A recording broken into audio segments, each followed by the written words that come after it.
Magpie Channel TV Saturday Transfer Rumour Roundup Show. Just made that off the top of your head, just because there's news to talk about. Because late last night, Friday night, during the Netherlands-France game to be fair, so not too late, we had two blocks that came out of stories in quick succession from The Athletic. Now, The Athletic for me are the leading source now of all football news and transfers. They've eclipsed Sky Sports for me. They always seem to be getting the scoops, the exclusives, the latest things.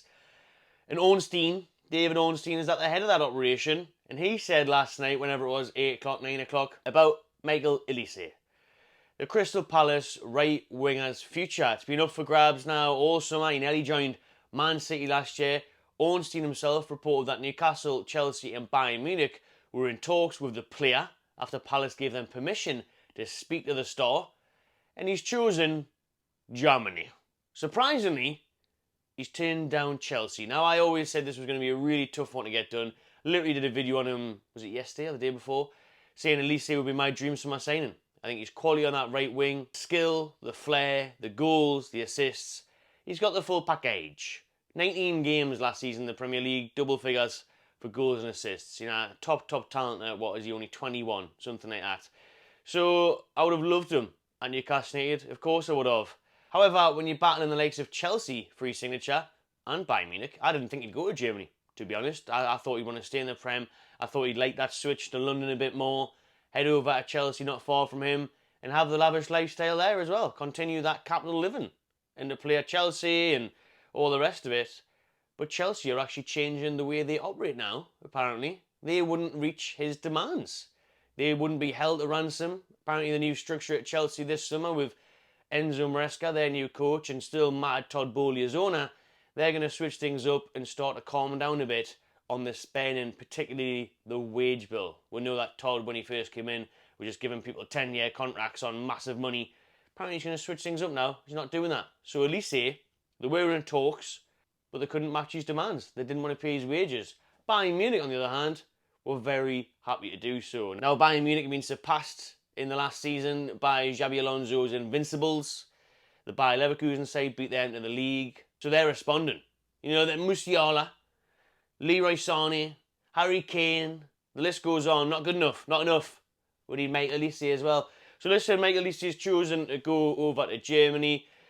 Fair play to him. You know, I was going to say the young English kid. Well, he is English because he was born in Hammersmith, but he was born with I think it was a Nigerian mother and an Algerian French father, or the other way around.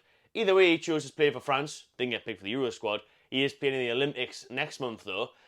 So good luck to the kid. Listen, he's chosen Bayern Munich. At the end of the day, it's a huge club in world football. They've got Champions League football, something obviously Newcastle nor Chelsea could offer. Chelsea could have offered them Conference League. Stuck our place. Cheers. But yeah, that's that on Olise. What I will say is at least the future is decided. We can move on now to another target, which is exactly what the club are doing. They have now turned their attention to Pedro Neto. So we're working way down the list. Olise was top of it, as he probably should be on anyone's right wing list this summer, no matter who you are. Next down that list for Newcastle, according to the Telegraph, is Wolverhampton Wanderers' Pedro Neto, the Portuguese star. Star. He's played 1 minute so far at this Euros. How many games have he played? 2? Just 2 games or 1 game? I think we'll play again today.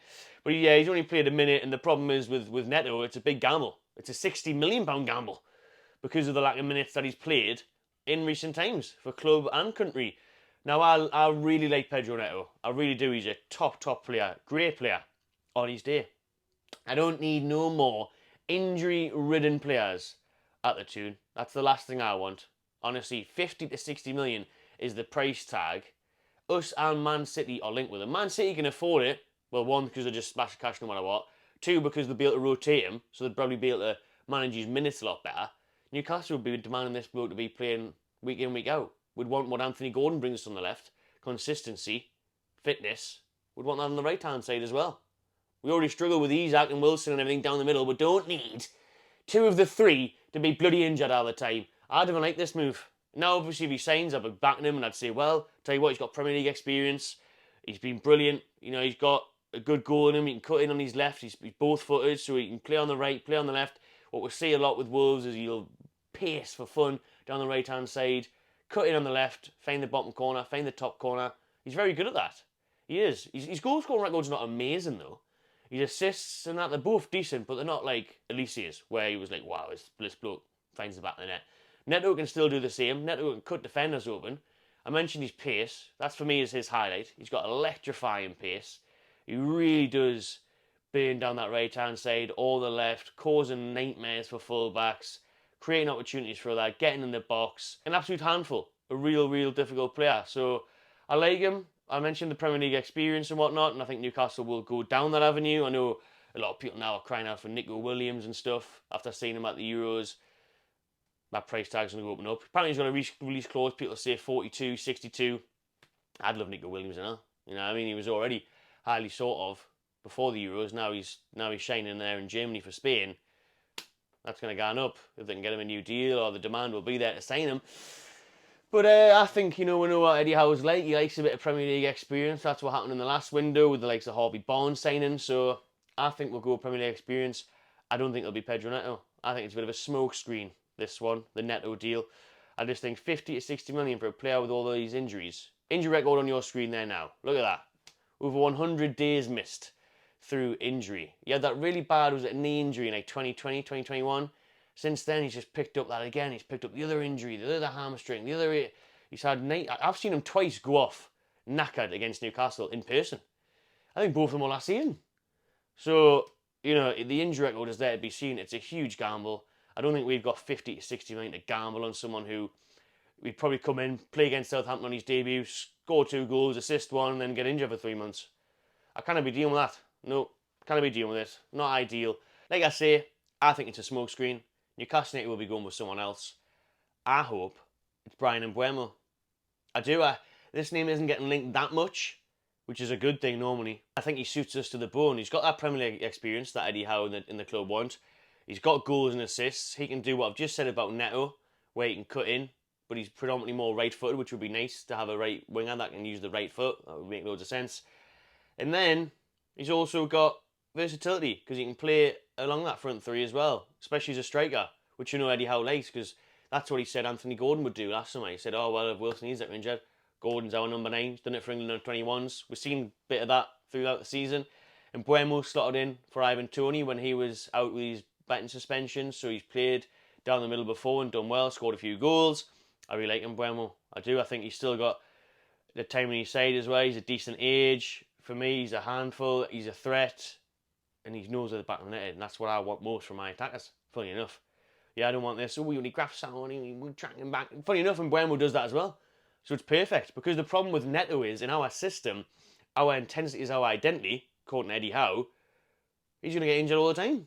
If he's running up down that wing, he already gets injured. In our style of play, our system, that's not going to suit Neto. Not going to suit his fitness anyways. And Mbeumo will work hard for the team, will get back, but he also will get on the ball and score goals going forward. I think it's a great mix, and you'll probably be able to get him for 35, 40 million. Solid option in Mbeumo. But then again, we'll probably go out and sign some 20-year-old kid from France that no one's ever heard of. So we'll wait and see. Like I said, it's going to be a mad old summer with plenty of transfer rumours swirling around even as the Euros goes on. And, speaking of right wing, do we already have the man there? Yanuba Minah, coming back from a successful loan spell in Feyenoord. However, we know due to financial fair play, the likes of Sky Sports have reported, we will have to reluctantly sell Minah this summer. Maybe. 20 million is what it's quoted now. It was originally 40 million. Linked with Borussia Dortmund. Sticky one, isn't it? I've mentioned this in other videos and we talked about in the podcast. So just quickly over it. Minah, get a buyback clause. Only put him on loan. Something like that. I don't want to lose him, because you'll go away and be a star. So do I give Minah a chance? Maybe at least give him a look at him in pre-season, have a look at him in Japan, something like that. Because he could be your ready-made right winger already there. Apparently Roma are now interested in him as well. Everton. Everton. Oh, yeah, you're having a laugh, aren't you? That's the funniest one, yeah. But you got Roma and Dortmund and that sniffing around. Wait and see what the club decide to do on Yanuba Minah. What would you do? Drop it in the comments below. Subscribe to the channel. Give this one a like. And enjoy yourself.